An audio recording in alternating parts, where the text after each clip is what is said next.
the love bombing was like napalm. It just completely obliterated me and my intuition and my awareness.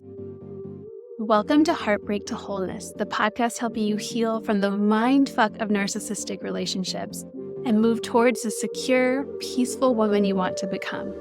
We will explore all of the tools that you need to get through your grief, to move past those I'll be alone forever fears, and rebuild your confidence so you can move forward in healthy relationships as your full self, never to get sucked into the narcissistic spell again. I am your host, Bre Wolta, relationship clarity coach and EFT certified practitioner. Let's dive in. Welcome back to this episode. One of the most painful parts of healing from narcissistic relationships is having to reconcile with the deception. So who we thought we were dating turns out to not be who we were dating or married to or otherwise partnered with. When the masks start to fall off, we start to see their true character, which is contrastingly different than the person that they showed themselves to be in the beginning.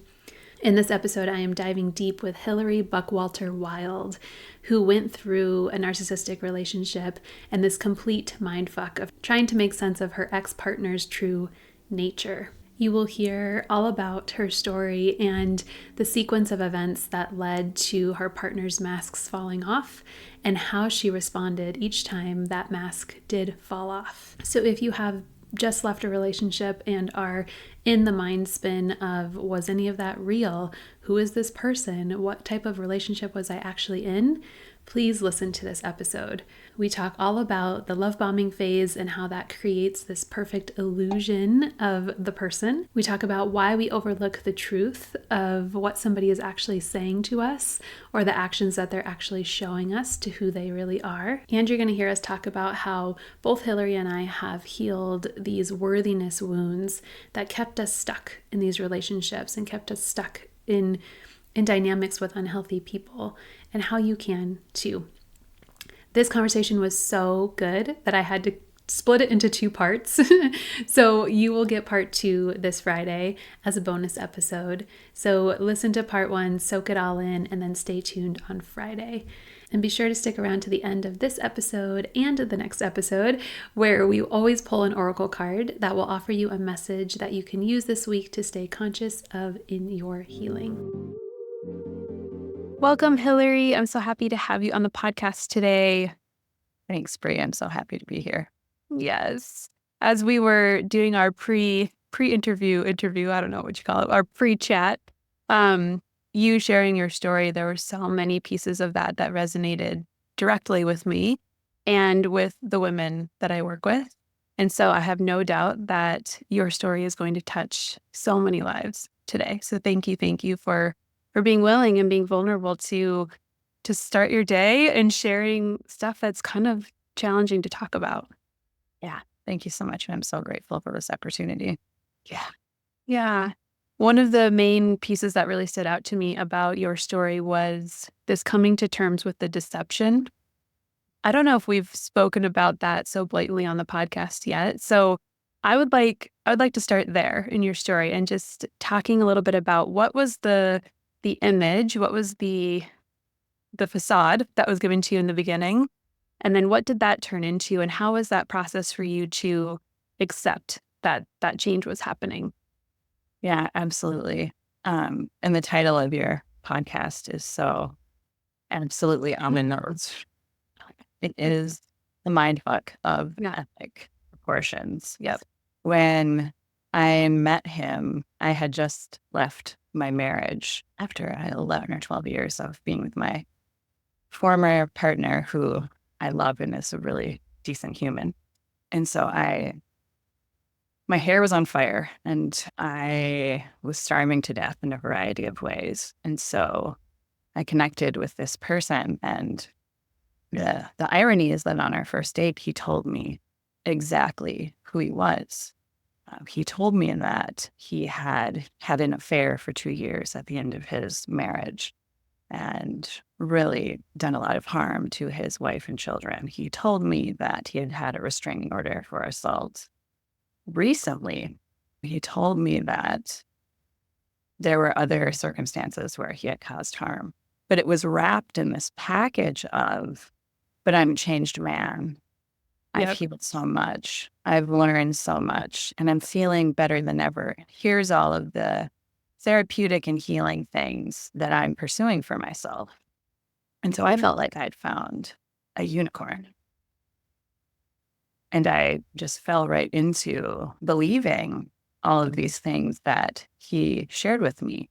So I thought I had found the love of my life, my soulmate, twin flame. Everything I said, he said, well, I love that too. I couldn't believe that we liked the same foods. We liked to travel to the same places. We liked fine dining and good wine and all of these healing practices. It just seemed unbelievable. I felt like the luckiest woman alive. And within a week, I had a key to his house. He left me a note saying, you're going to need this. I feel like the luckiest man on earth. It all happened very quickly. I met his family a week later. A month later, I went to a family reunion. I mean, I was hooked in very swiftly into the facade. And within that time frame, really truly came to believe that I had struck gold. I was in a healing relationship. I couldn't believe my luck. We had plans to build a cabin on his land. That's where we were going to grow old together. We were going to open a yoga studio in our hometown and offer these healing modalities to everybody. We were going to lead retreats together in Mexico, and here we were going to do coaching for men and women together. Just this fantastical, amazing life was unfolding before me, and I fell into it hook, line, and sinker. I mean, I truly believed he was who he said he was, despite the fact that he told me who he actually was in the very beginning. I couldn't see through the facade right away. Yeah. Were there any moments looking back where your intuition was like, oh, that, like, maybe his words didn't align, or maybe he did something that didn't quite gel totally with the portrayal that he was giving you? Were there any of those moments throughout the, like, euphoria of the love bombing is what that sounds like? Yes. The love bombing was like napalm. Yeah. And before I go into that, I'll also offer that the text messages that I would get, the love bombing and the text messages, I would get in upwards of 10, 20, 30 text messages a day as the relationship progressed. There was at least 40 heart emojis in every text message. And that's not an exaggeration. And if I did not return the same amount of heart emojis, I heard about it. Oh, wow. So it was like napalm. It just completely obliterated me and my intuition and my awareness. But on that first date, the thing that stands out is that there was a 4-alarm fire going off in my body when I sat down at the table. Yeah. And I've, like so many of us, I've been conditioned by pop culture and rom-coms and what's modeled to us about relationships, that those feelings, those sensations in the body, chemistry, mean love, right? Yeah. But now I know, looking back, that my body was saying no. Something's wrong. Yeah. In a really, really strong way. Like when I sat down at the table, I actually had to stop, pause, and take a breath because I was like short-circuiting. Wow. And so looking back, my body knew way before the rest of me with what was happening. Yeah. And then through that, it was just the little stories and the negative ways he would talk about other women, little misogynistic comments or homophobic comments or transphobic comments, which I sort of gave him a pass on, unfortunately, because he's from a small town. And so I was like, well, I know what that place is like, and so on and so forth. So there were little pieces, but I couldn't square them with the love bomber. Yeah. The part you said about him presenting this image that he had done these things, but he was changed. I had a similar experience with my ex where I called him like a reformed bad boy. And I was like, finally, I'm no longer, going towards the bad boys. He's like the reformed one. And I think about that term now, and it's just like total ludicrous because he was not in any way reforming himself. But as somebody who values self-growth, as I'm just going to go out on a limb and say that you do, it's when someone says that, we have so much compassion for the challenge of that journey and how hard it is to actually change our patterns and do something different. And so when people are saying they're doing that, we want to believe what they're saying. And so I can see how things would come up and it didn't quite gel. You were like, oh, well, he's, it was just benefit of the doubt or justification or whatever. It's very hard to go there as somebody who's a compassionate, empathetic person. So for listeners too, who are listening, they're like, well, what if they are really changing themselves? How do you know? Time will tell. Sustainability of their actions meeting their words will tell. And it's up to us to be willing to see those red flags or be willing to see where we start hitting the walls with what they're saying not matching what they're doing. 100%. Yes. Yeah. Yeah. I'm not aware that one might allow someone to demonstrate his sustainability of those qualities. Yeah. I took it at face value and Yeah. ran with it. And Yeah. then falling into the love bombing and being deceived and manipulated. And then the physiological consequences of that sent me on a trajectory where I tried to hold some account or hold him accountable for who he said he was, but it was too late almost by that point because of what was happening in my brain. And the chemical dump that we get from being love bombed is intense. It's the tagline of love bombing is too much too fast or too much too soon. And it feels like there's just this tidal wave of desire coming at you, which on one hand feels really good to be wanted and chosen. And especially if we are so thirsty for that admiration or that love, someone's deluging us with it. And we're like, wow, like this is everything I've ever wanted. And that blinds us to a lot of things. So it feels really great on one hand. And then on the other hand, we're kind of like, why do I have a key to his house after a week? Like, is this what love is supposed to be? Have I just not been experiencing true love? That's where confusion can start to set in, even in the very, very early parts when it does feel wonderful. Absolutely. Yeah. Some other things started to transpire, like around 3 months in is when the jealousy started. Yeah. And I had a really hard time squaring who he was pretending to be with this maniacal person who was stalking my social media, checking to see how many men were liking my posts, and then coming back to me and sort of casually mentioning it. I thought, he's being so silly because I believed he was like this strong, seemingly healed man who was in therapy and doing all of these therapeutic things for himself to reform. And then it became about me not being allowed to talk about ex-partners. Even my ex-husband, who is a good friend of mine, who is the father of my child that I interact with on a weekly basis. I couldn't talk about other people I had dated, other experiences I had had. It would send him actually into a tailspin where at least he said he wasn't able to sleep at night and he was like fighting with himself. It was this very painful thing for him. And so in therapy, I would bring this up and it came around that I was the one that needed to make myself smaller for his comfort. And so that's where the manipulation really started and molding me into a source of supply that he could manipulate to meet his needs. Yeah. These types of relationships, these narcissistic relationships are not based in connection and love in the way that we as non-narcissistic people want to build that connection.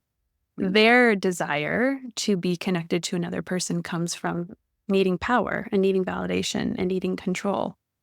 And when we as empathetic people, we assume that everybody has the same motives that we do, right, for relationship. And so it's really hard to, in hindsight, to accept really that people can be in it for a totally self-serving purpose that comes at your expense. And that's something I could not fathom until I got out 2 years later. Yeah. Like that stuff happens in movies. People get cheated on in movies. People have jealous, crazy, controlling partners in movies. Mhm. One of the ironies of my story is that I used to really like psychological thrillers where it would be like around some sort of unsafe partnership, right? Where the guy was like doing something psychologically thrilling or psychologically abusive to the other woman. And I can't watch those movies now because I'm like, that shit is real. And that came from a real place. I lived it on a level. But I, in my last relationship, didn't believe that would ever be a real person. Yeah, so relatable. So when his mask started to fall off, how did you A, come to terms with what was happening, and then B, leave that or get out of that dynamic with him? When it came up periodically throughout that first year, and I've been reflecting on that a lot lately in my own healing process, like where were the things that I missed? And the jealousy was the first piece, and me making myself smaller for his comfort. Yeah. And then there were things that just didn't ever come to fruition. I didn't realize that this was happening at the time, but when he would say things like, I love you, I'm going to love you forever, you're the woman of my dreams, the love of my life, my future wife, my BFF, I mean, on and on and on. I would always come forward with, oh yeah? Okay, let's do this. Open a yoga studio. Yeah. Let's lead a retreat in Mexico. Mhm. Let's build a road to this place where we're going to build this cabin, where we're going to grow old together and have a retreat center. Let's get married. Let's move in together. So without realizing it, I was sort of asking him to up level and prove it. And not one of those things came to fruition. Yeah. And so, first it was the yoga studio fell apart. And, obviously I'm so grateful that none of these things came to fruition now. Absolutely. But at the time, it was completely traumatic and devastating. And we ended up planning a wedding for like the beginning of the second year of our relationship. I had a dress. He had my daughter helping him hang the wedding lights in his backyard. We had the song picked out that we were going to dance to. Everybody was invited. Food was being made. And a couple of weeks before the wedding, he like unilaterally called it off and told me I couldn't talk about it and made me sit down and send an email while he watched me to the guest list. For how long? He had been diagnosed with a pretty significant illness in that time period. And so that was always the excuse. And so I felt guilt as a highly empathetic person trying to feel into his experience, where I would ask myself, well, how much can I really push back on somebody who's ill? But I think he was using the illness as a way to further manipulate me and gain favor and force me to do things I didn't want to do, because he understood my level of empathy and my willingness to mold myself to fit his needs. Well, it's like one by one, these things just fell apart. I moved my daughter into his house for 6 months during this time period. And it was that first evening in his home after a long day of moving that I really saw the whole mask slip for the first time. And we were eating dinner at the table, moving all day. My daughter's exhausted. She was 10 or 11 at the time. So a kid, a hungry kid, going through the stress of moving and all of these things herself. And there was some queso dip on the table, and he moved it towards himself. And my daughter looked at him and like playful growl, because to her, it appeared he was taking it for himself, which he really was. What a metaphor. Yes, right? And he exploded and started screaming, like, we will not fight over food in this house. And my daughter, thank God, had headphones on. She was also like watching a movie on her tablet. And she sort of looked at him funny and got up and walked away. And I was paralyzed, having all of this like cascading awareness that I had made this enormous mistake. And he took all of the food, even the food I was eating, and grabbed it and threw it in the garbage. Wow. And I, in that moment, was like, what the fuck have I done? And I had already given up my apartment. I had given away half of my belongings to merge our lives together. We were getting married. This was before he canceled the wedding, actually. But then I was trapped. Yeah. And now I know that he knew that. Now I know that people with narcissistic personality disorder, diagnosed, undiagnosed, or otherwise, feel very comfortable in their home, their lair, so to speak, and spend a lot of energy putting on that facade out in the world. And at home, behind closed doors, where nobody else can see, is where they unmask themselves. Yeah. Yeah. The importance of moving at a slower pace in the beginning of relationships is for exactly what you're talking about, because we often won't see the true mask come off until we are in that committed state. And so leading up to that, to be setting your boundaries, to be challenging things that they're saying. If you try to set a boundary with a narcissistic person, they're going to not like that. So doing more of those things before you commit to moving in or getting married or what be it is really important to see the character of that person also. And one thing that struck me when you were talking about like the unilateral decision that he made to cut off the wedding and the guilt that you felt, and how part of you, I can imagine, was like, well, he is going through this sickness. Am I asking for too much? Or, I should just be okay with this. In a healthy relationship, that would have been a conversation, not a unilateral decision. That would have been a very big conversation, because that's a big change and a big plan, right? And both people would have had opinions. There would have been space for both people to share their opinions and then to talk about what was important to them. So yes, we feel guilt, but if we also know what's supposed to exist in a healthy relationship, we can be like, that's not okay, right? That's where we start to heal from these experiences and then bring them into future relationships, where we can say, no, you can't talk to me like that. You can't make a unilateral decision like that. And that be the biggest red flag. 1,000%. Yeah. And when I did push back over time, in the beginning, I was strong still. Yeah. I could push back against some of these things. And then, of course, hellfire and brimstone would rain down upon me as he began to train me not to do that, because he is bigger than me physically and very strong and can be very loud and scary. And like measuring, like, how much am I going to push with my own feelings of what's right and what isn't right was like a daily dance. And with that first wedding, because there were actually 3 instances like that, I did push back a little bit. And then it became, why can't you just forgive me? The guilt. Right. It's always killed. Always back to just my empathy and my ability to mold myself for his needs. It wasn't shortly after that we were going to Peru to do some plant medicine ceremony. And he said, I want to marry you in Peru. Immigrate in Peru. And I thought, oh my gosh, okay, great. He's back. Yeah. Love of my life is back. That was just stress from moving, all the ways we rationalize and justify the monstrous things that are happening. I was elated. I was on the phone with the Peruvian consulate.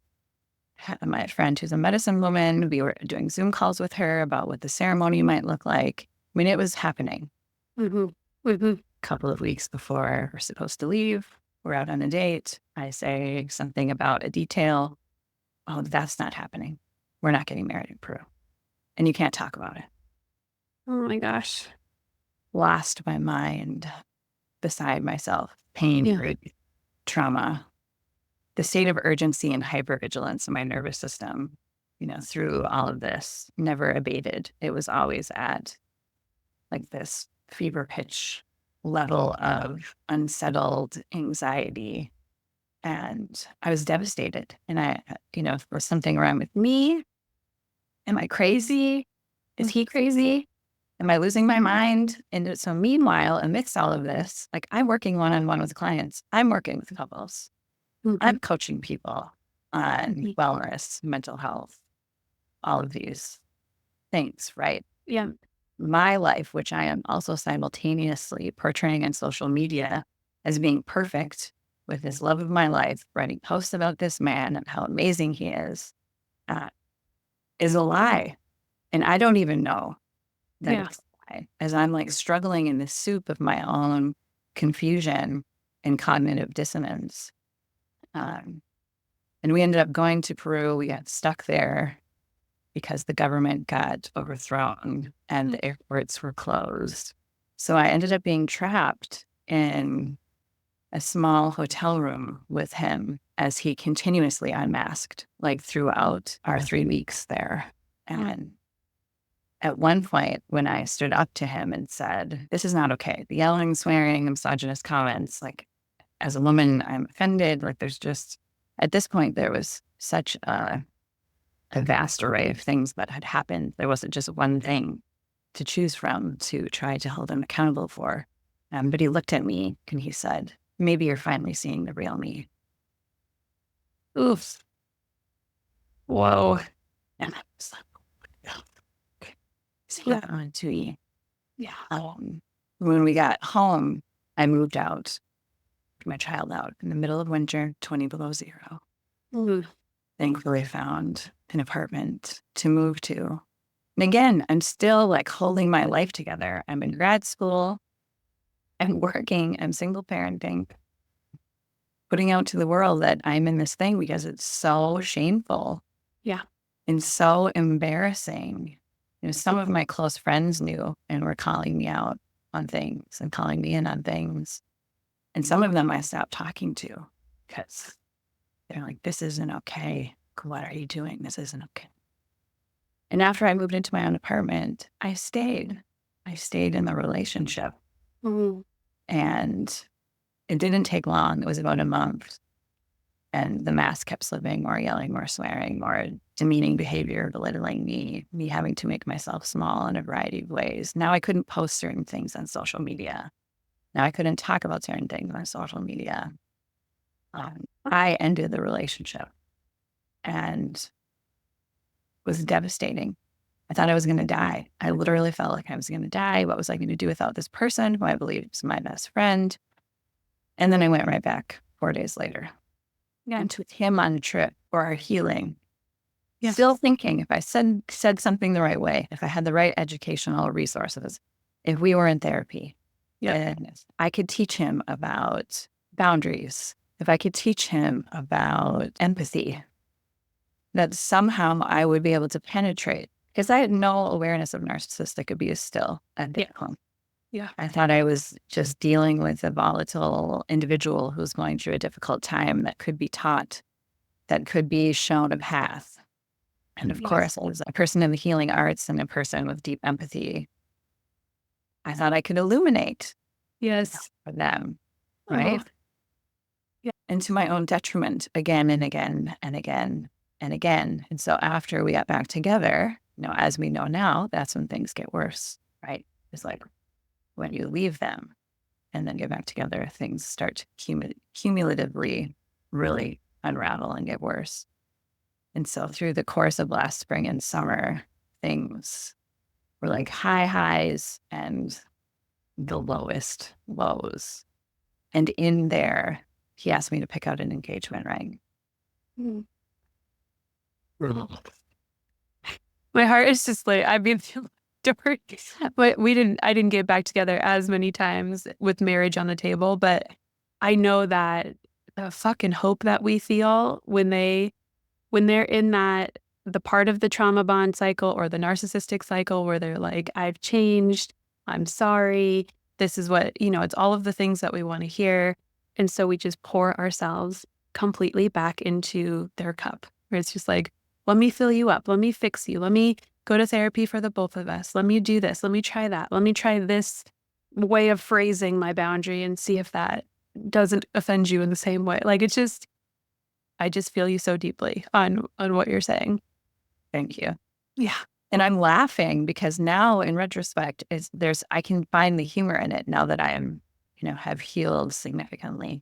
Yeah. But at the time, yeah, I felt so much hope because I felt like he was finally choosing me. Mm-hmm. And this correlates to the depth of my own woundedness Yep.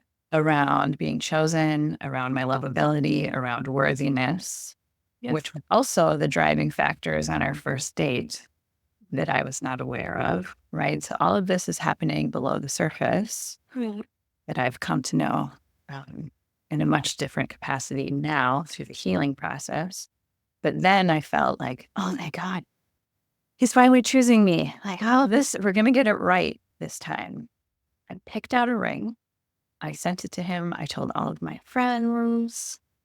And the irony of this is that in this desire to forgive him for the previous 2 foiled weddings, I had already had a plan to burn my wedding dress from the first wedding with my girlfriends in a campfire.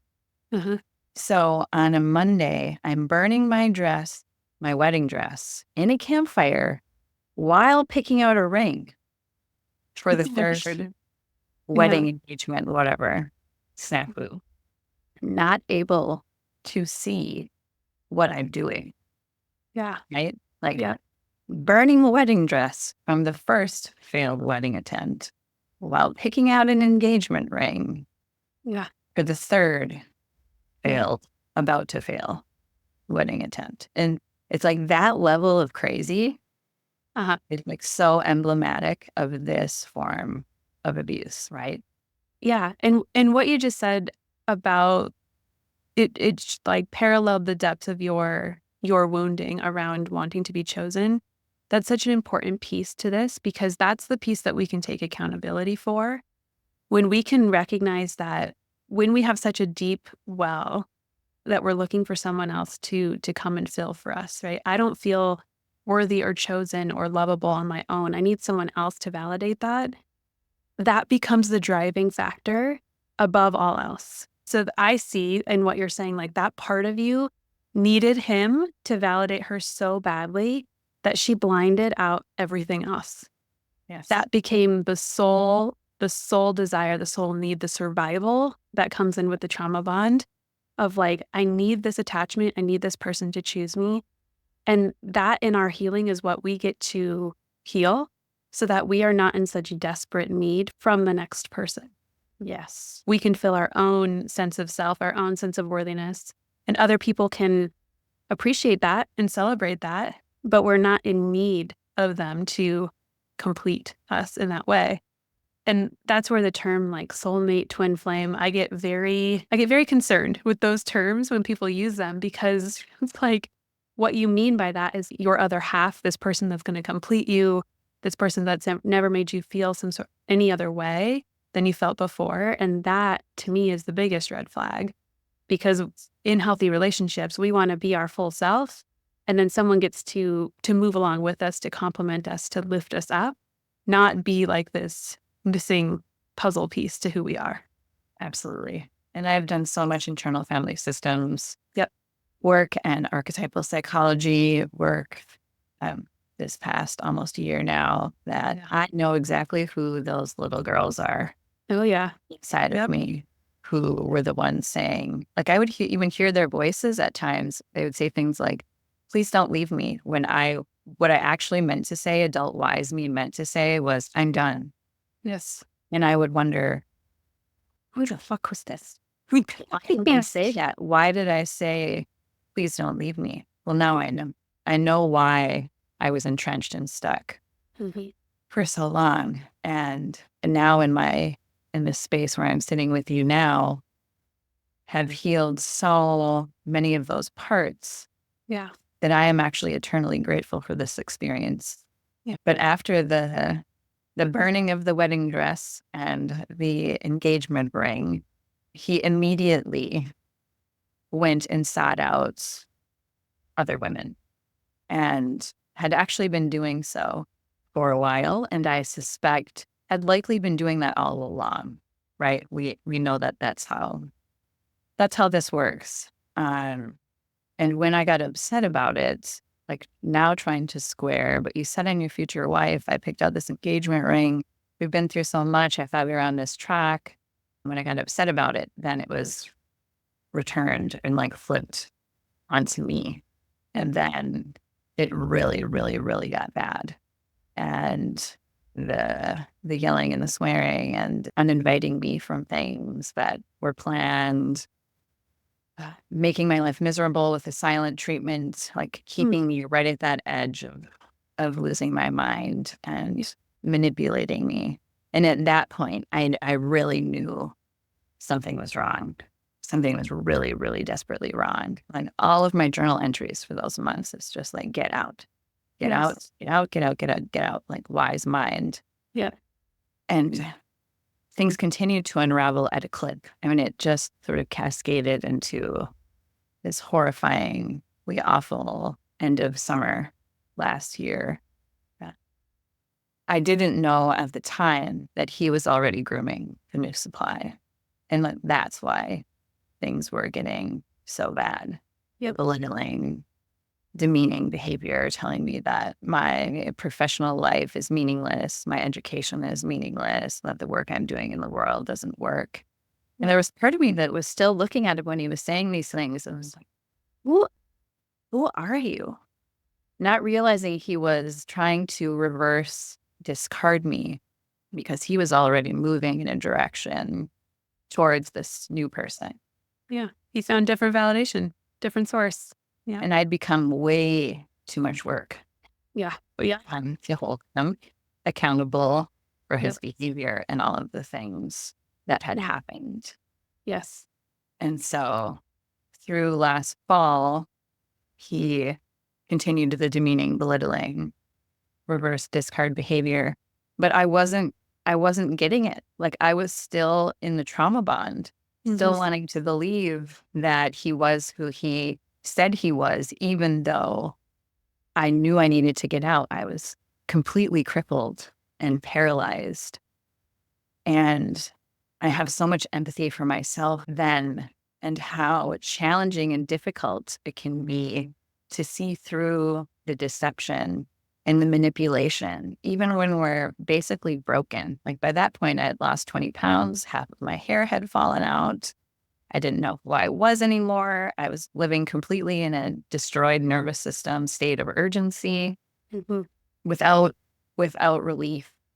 Still parts of me believing that he was the relief I was needing for my suffering when reverse was actually true.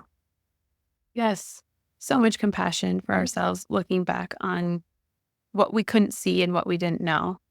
Right? It's like you had all of these signs from him, from your body, from the external environment. And yet that part of you was still like, he's the solution. You cannot let go of him out of literally fear of survival. And so that's why the healing work, if you're doing parts work, if you're doing whatever you're doing in your understanding of the motivators, because we are in these relationships. I want to say this mindfully for women listening, but we are gaining something from the dynamic. So that doesn't excuse abusive behavior.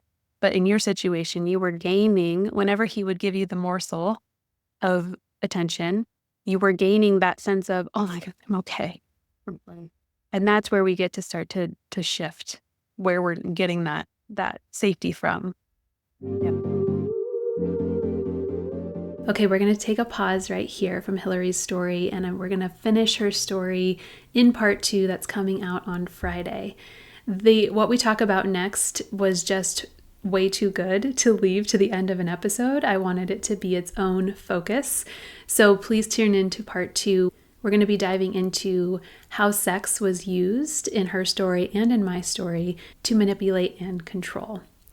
So to recap this episode, the beginning of Hilary's story, we talked a lot about how hard it is to reconcile with deception, how hard it is to see the masks start to fall off and to not justify why that's happening. So we talked about the love bombing phase and why that sets us up perfectly to hold on to this illusion of a perfect partner.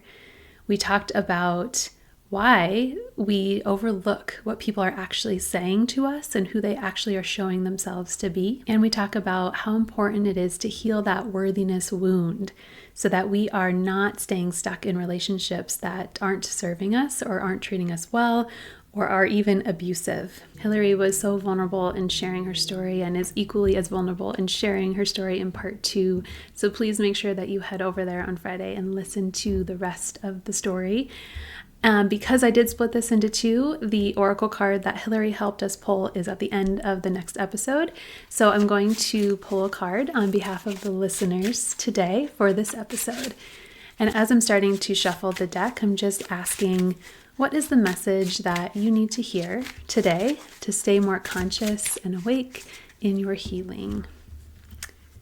And we got the guides. If you're not watching the video, it looks like a bunch of signs, like road signs that are piled together. And let me find what the guides message is in my book, and I will read it to you. You are not alone. You are supported by the guides, angels, friends, supporters, and champions. All you need to do is open the door of your heart, ask for help, whisper your prayer, and they will appear. Not because they have to, but because they want to. They are simply waiting for the invitation. Asking for their support, help, or guidance is the key that unlocks the door to manifestation. If you are feeling alone and disheartened, know that this card signals it's time to reach out, to be vulnerable, to ask for what you need and desire. Your guides are standing at the ready. Allow yourself to fall into their collective embrace and notice synchronicities start to show up.